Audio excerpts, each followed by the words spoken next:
म Lakshmi Dutt Pant फिट44 फिटनेसको owner. त्यहीको game हो रामाफिथिकस भन्ने। पहिलोचोटि भएको थियो फुटबलमा। अनि हाम्रो जिमदेखि भाइ गएको थियो अर्जुन भट्ट, जसले आफ्नो वेट क्याटेगोरीमा थर्ड पोजिसन हासिल गर्यो। देशैभरिका 100जना भन्दा प्लस एथलिटहरू आएका थिए त्यहाँ। अनि हाम्रो अर्को जिम यहाँ कञ्चनबाट 2जना गएको थिए, तिनीहरू टप 10मा परे। हाम्रो भाइले चाहिँ तेस्रो पोजिसन ल्याउन सफल भयो। अब आगामी दिनहरू पनि धेरै गेमहरू छ। भाइको पहिलोचोटि हो अहिले स्टेज चढेको। अरू गेमहरू धेरै छन्। अब आगामी दिनमा राम्रो पोजिसन ल्याउला भन्ने छ होइन। त्यही फिट24मा अनि देशैभरि जुन पनि बडी बिल्डिङ गेम छ त्यसमा पार्टिसिपेट गराउँछौँ। खेलाडीहरू तयार गर्छौँ। अनि फिटनेसहरूमा पनि धेरै जस्तै ट्रान्सफर्मेसन गर्छ होइन। प्रोपर ध्यान दिएर त्यसलाई त्यो ट्रान्सफर्मेसन गराउने र प्लस गेमहरूमा पनि सहभागिता गराउने, चाहे बडी बिल्डिङ हो, चाहे पावर लिफ्टिङ हो, चाहे वेट लिफ्टिङ होस्, सबैमा हामीले खेलाडीहरूलाई तयारी गराउने गर्दछौँ यहाँबाट। अनि धेरै अब म पनि नेसनल खेलाडी नै हो बडी बिल्डिङको होइन। अनि यो मेरो अर्जुन भट्ट मेरो भाइ हो। त्यसले पहिलोचोटि नै थर्ड मेडल ल्याउन हात पार्न सफल भयो होइन।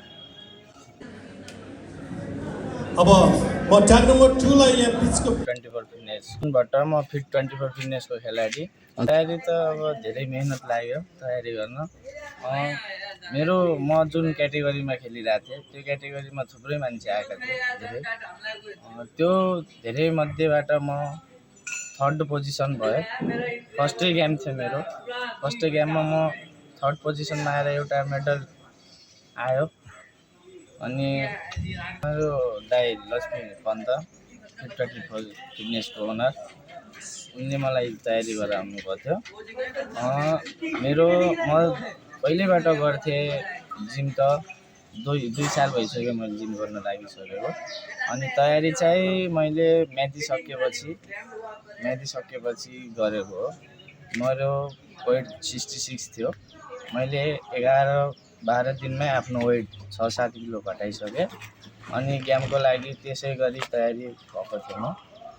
अनि अब आउने गेम पनि छ मिस्टर हिमालयन शनिबार, त्यसको लागि पनि तयारी गरिरहेको छु। त्यही हो अब।